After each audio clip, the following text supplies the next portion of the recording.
I feel like this would be like if you were on a lot of hallucinogens, this would be very funny if we were playing this game, but the entire time we were basically just C-SPAN in the background. I propose to you the senator from Virginia bringing up the motion on the floor to return the fungible tokens back to the holding class on the third percentage does not belong in the bill regarding the road maintenance in the rural areas of District 13. And just all the whole time, that's all it is just that, like, that low key, like regional governors and senators just quietly arguing about very mundane day-to-day things, but Resident Evil. Yeah. So how would it sound? So it would be the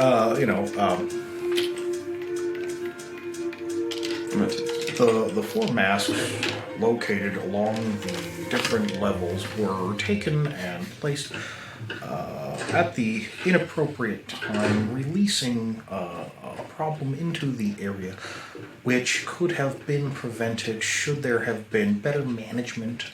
His inventory space is constantly cluttered. Really, we need some sort of breaker in place to make sure that this does not occur again in the future. And just the whole time very quiet. There has been a motion to pause this meeting at hand. I'm not doing this good. all you need is a little gavel. It'll get you in the spirit, and you just kind of excellent. Right. Makes you feel very litigious. Yes. We need to exhale. Oh my freaking god! I always like the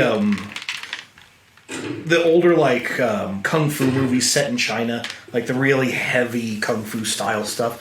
And anytime you see like a local magistrate, I actually tried to look this up and I couldn't find a name for it. I'm sure there's one out there, but instead of a gavel, they basically have like a long flat piece of wood that they use, and they kind of snap it down on the desktop.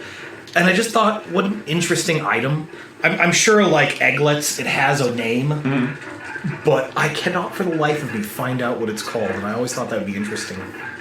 This is probably perfectly safe. Yes, all of what we're doing. Well, I put one mask on, and it, I forget which one it is, though. No! Go to the damn... It was that one. Yes. Well, I get it now. Uh-oh. Oh, jeez. It's the wrap. They kept fermentation. They kept their juice in there.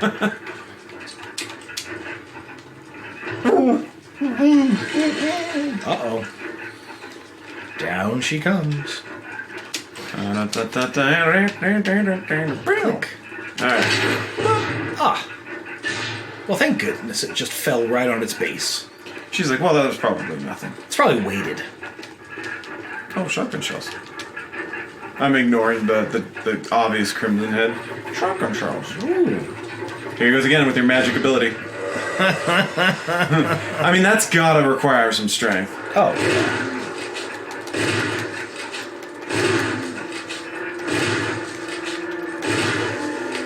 Good thing I had exactly 5 shots in my shotgun. Thank goodness. Oh, look, more. I might need... You would be a fool not to. Alright, let's see. There is something here. It's a lovely little stone and metal object. I will take it! It's what I always wanted. Yeah. She never progresses in the game because she doesn't want to give it up. Takes that out of the coffin. That's what I came for. Leaves. Gets into an SUV that's been there the whole time and just drives away. Just, walks out the front door, shoots all the 5 dogs that are there. The end of the game. I don't know why nobody thought She just arrives home, and her entire living room is done in gray and red and gold, and she hangs the medallion in a tailor-made spot in her own house for it. Like, there. Complete. Oh, okay. I'm trying to think. 11 years with stars was worth it. Yeah, that was all she wanted, and she had a fun setup, did some cryptocurrency so she can retire. She's done. Oh, already independently wealthy, beyond your wildest dreams. But this was the only way she could do this. She's probably the reason that the zombie outbreak happened. She knew that she couldn't get in there without some sort of hazard. So she meticulously choreographed everything that is happening. I mean, this is like the end of a Sherlock Holmes episode or like Nero Wolfe. And then like, but you made one mistake. All I can think of is Poirot. Ah, but you made one little fatal mistake, my friend. You did not count on the little gray sails. That's it. I always loved David Suchet. He was so wonderful in that show. Sorry. Which show? Actually, I was just going to ask. Poirot. Poirot? Agatha Christie's Poirot? Oh, I never... Oh, it's wonderful. I got into a little detective streak at one point, and I read all the novels, and then I watched a couple of the adaptations. Like they had the original Murder on the Orient Express with I can see Albert Finney playing Poirot, and he does a fine job, but he doesn't do it the same way that she David Suchet does. Oh, she totally thank you. I wasn't even paying attention. She just took it back. She's like, Steve, did you not listen to the story that you just told me? I need it. I absolutely... I like the idea that like mid-jump, I'm just like, the door is opening, and the dog's like, excuse me, and it's like... It's like that scene in Logan when everyone's frozen. Just like, frozen, just in pain and agony as I'm like, you're going to have to wait. Hold it. Look at all the fun things you get in here. Grab it. There we go. Thank you. Carruthers, if you're heading out to the garden shed, bring a battery for a taser and a first aid spray, box of shotgun shells, and just scatter them about. I don't want them to look like they're in any particular order, but also shine them before you put them down. Sir Spencer, anything you request. They must be shiny. Polish them, damn it! Take the polishing rag! Yeah. No. There is a switch here. Will you press it? I prefer not. Yeah. Barry? Over. I always loved that in Far Cry 4. How if you just wait, he will bring you your mother's ashes. Oh, and yeah. The game what ends. an interesting idea. So, I've never played the game, but I'm aware of the way of...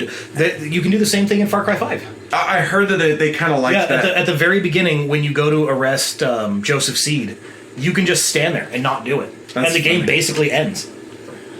That's cool. That... I really do want to go back and play a couple of the older Far Cries. I was so impressed with Far Cry 5. You told me that it was awesome. There's some really good stuff. The gameplay is fun. The idea is really good, and the ending gave me chills. Okay, I will have to play it. Yeah, I'm really bad at playing a lot of new games. Ah, dang. I think you'd enjoy it. It's I'm sure a I lot would. of fun.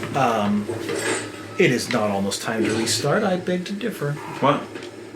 Oh, thank you for catching that. Hold on. Don't attack me. I'm like looking at myself on the birds are like, don't stop. We're getting riled up. Yeah. If she stands there any longer, I'll flap. I'll flap and I'll flap. And that's really all I'll do. And I can scratch. I'm gonna scratch ya. I'm gonna poke ya. I love this like scenery like leading up to here. I like this guy hidden here. He's here. He's here. Oh, maybe they don't have him. I guess whatever mode I picked doesn't have the zombies I'm used to being in here. Anyways, there's so much scenery leading up to this like cabin.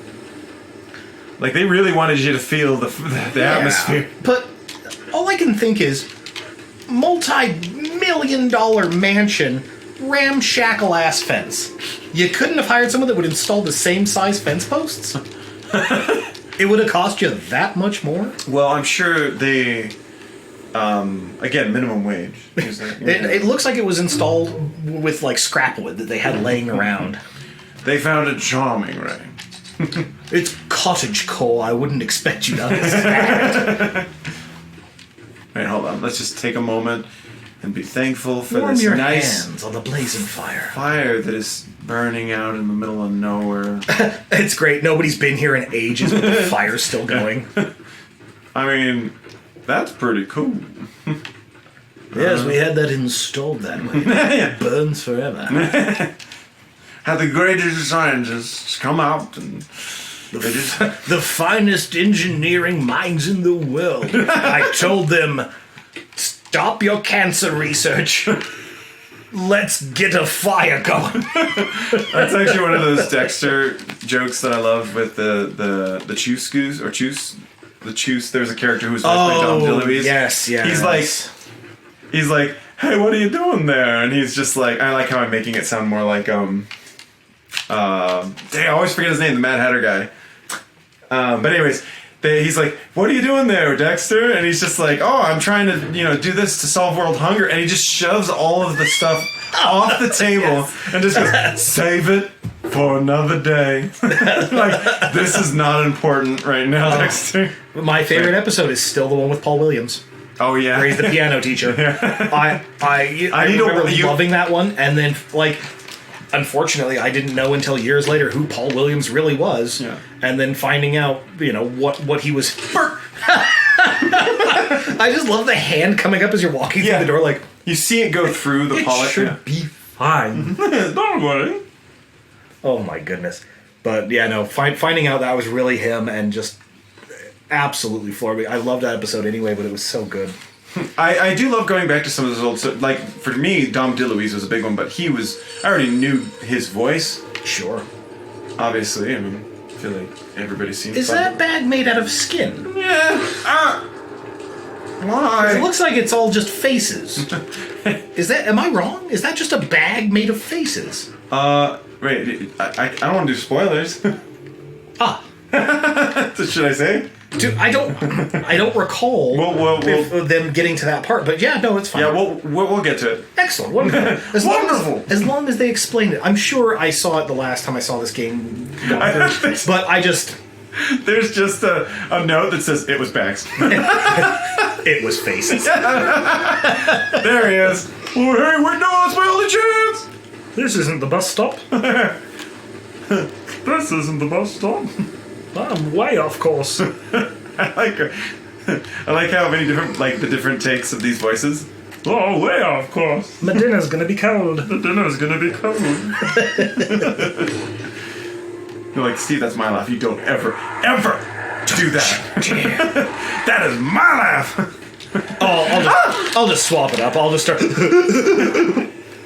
I wish I could laugh like Jimmy Carr. Oh, he's the only human being I've ever seen that laughs on the inhale. He has a and I love it. It's one of the funniest things. He's already an insanely talented comedian, but just that laughing on the inhale is priceless. Okay, so I'm gonna just put these in real quick. I love how easy this is. Like, what do I do with them? Oh, I just gotta go and get the little shiny bit and make it pop out, and then it does the thing. Wait a minute. There's no X down there. I don't see an X anywhere. I only see 3 vertical lines, not 3 horizontal lines. Yeah. This don't fit. This isn't right. Get in there. It's not a plus sign and an X sign. You rube. Yeah. This equation makes no sense. All right. Suddenly, I guess if could it be some kind of symbol? So what happens? So if the gun I'm about to get, basically we were talking about. Dang, will you freaking just put the thing in there? Put the thing in the thing. So what part of her now changes because she has a giant gun? Oh, well, as we know, Jill Valentine already has a humongous dong. Okay, so it's smaller now. Oh, no. Actually, it's a little bigger. Wait, I like it as the reverse effect. Oh, yeah. Well, she's yeah, no. Just it's guys have been trying to figure this out for years. We're the only ones that know how to do it. Oh yeah, she picks up and her dong just gets another couple inches immediately. It's more dangerous of a weapon than the gun is. And somehow Barry's shrinks more. Yeah, it's no, she found the magnum. And then Barry is just like Bob from Fight Club. He's just got the mammoth. boobs. Yeah, the boobs grow. Yeah. No. Oh well. Yeah. Barry seems like a boob guy. If I had to guess, I would say definitely not. He's an ass guy. Really? You think so? Barry looks like a boob guy to me. He looks like he wants to play telephone with him, like, Though, like the big fluffy. He looks you can turn them. Yeah, he wants. Not he like wants Perky. Not Perky. He likes the. Yeah. He wants to be like a monkey with a balloon. Just like, Can you hear me? that strikes me as a Barry kind of thing. I want them to make the balloon sound. Don't mind me, dogs. No, I said don't. No. I said, don't mind me. And the dog's like, oh, all right. I guess I don't want to do that. It's 7:30 anyway. I'm off home. Cheerio. Gets up on his hind legs. Just, This isn't my bus stop. It's a confusing neighborhood. I know. What's going on here? What is all this? I don't recall approving of this. I don't know why, but for some reason, I thought you only had one bedroom. Wait, really? You're asking me? Yeah, no. Initially, because I think I've only been upstairs here once. Probably for the bathroom or For something. the restroom, yeah. I think I only ever had to come up here one time to use the restroom. And for some reason in my brain, there was only just the one bedroom. Like, this is a whole new world. And it's interesting that I never, I feel like you secretly programmed this into the Matrix while I wasn't looking. And they're like, yes, the game room now. Yeah, oh man, wouldn't that be great? It would be lovely. But I just remember, once we find happiness and realize we don't need this, let's make it so that people can't use it on Thursday. Wasn't it Thursday?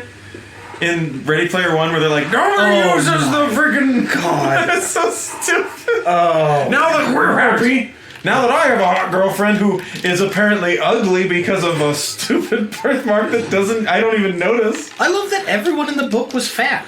But that's what's kind of stupid. It's like... And it's like, you couldn't have gotten some chubby actors to do this? Steven Spielberg... That would have been great. Like, oh man.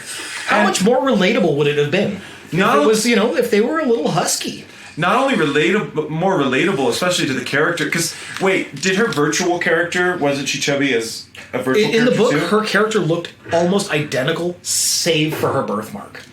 So it was... And they refer to her the first time he runs into her as Rubenesque. And I love that. That's beautiful. But yeah, she's a little husky, but he's still just madly in love with her immediately. And literally, when he finally meets her in real life, she looks exactly like her avatar, but she has a birthmark. And that's the kind of things that's like, I feel like Steven Spielberg, you kind of missed part of that mark. Was that and then trying to make us still think that this person, it's like when you watch American Beauty, already kind of creepy, but then they have that scene where she's like talking about how she's so ugly. And then you're like, she's not, I don't understand why you're using this person. But then someone's like, oh, but that's just how he sees her. He sees her so beautiful. I'm like, no!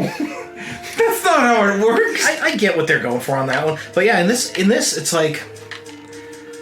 I feel like the number one thing was to be a nostalgia dump, and I get that, and it worked very well for that. But yeah, the idea of this continues to happen in Hollywood, where they demand, if you're a producer and you're the one that's fronting the money, a lot of them will, they want to take safety bets. They want to make sure they're not going to lose a ton of money. And they're like, hey, no, you're not going to cast someone fat because fat people don't sell. So stupid. Or you're not going to cast a no-name actor because we want some draw. We're going to get at least a week's worth of box office out of this because of a name. Yeah, or... No, Black Panther won't make any money becomes one of the number ones.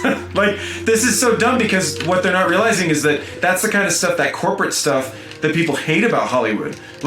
Because you're trying to make people look this particular way, now suddenly people don't want to see the movies. But if I saw someone, in a movie, if they just made the characters, a little chubby. We're just talking someone who looks like a regular person and... I like the idea of them being a little chubby, but not as a punchline. Though that's... Because there's a lot of times that, the heavy character is constantly the joke. Well, hold up, guys, I can't run. This is what really made me mad about Endgame, was that they had Thor being depressed for literally causing the deaths, or he could have prevented the deaths of half the people in the universe. Sorry, spoiler alert. I know, that one's a little fresher. Maybe I should be careful. No, I think they said I can get rid of it. So Thor feeling guilty in Endgame, they don't play it as he's this real depression. They play it as, oh, he's gotten fat and he's like a loser now. No, I mean, guilt eating is a real thing. What? Guilt eating is a real thing. No, but what I mean is that the whole movie, they're like laughing at it. I'm not saying it's a bad thing. Do what you want, Marvel. I'm not like judging you for it. I'm just saying I would have done it differently and shown real grief and real, like, because they played it as a punchline. They're laughing about it. I think it's a little more serious than they wanted to go. You know what? That's fair. They strike a couple of really good tones. They do get serious a couple of points. Yeah. And I mean, what the difference there, especially in that, is if you let Thor genuinely grieve over what he did, the emotional punchline of losing Iron Man later, I think, would have been diminished. You should definitely. Oh, that's fair. You should definitely. You can really only take so many gut punches in one movie. But you should write down, put a warning. Endgame spoiler and a warning spoiler for Resident Evil. Right? Just in case, guys. There's some spoiler alerts. Someone's gonna be like, "These guys are really." I was just gonna watch that after this. It's wrapped on top of their DVD player, waiting for as soon as they're done with this. Why? I just chose to watch this first. I made a mistake. Infinity Wars. Or they paused it right before the Wakanda fight. Oh no, more I fight. heard someone talking. Hey, Barry.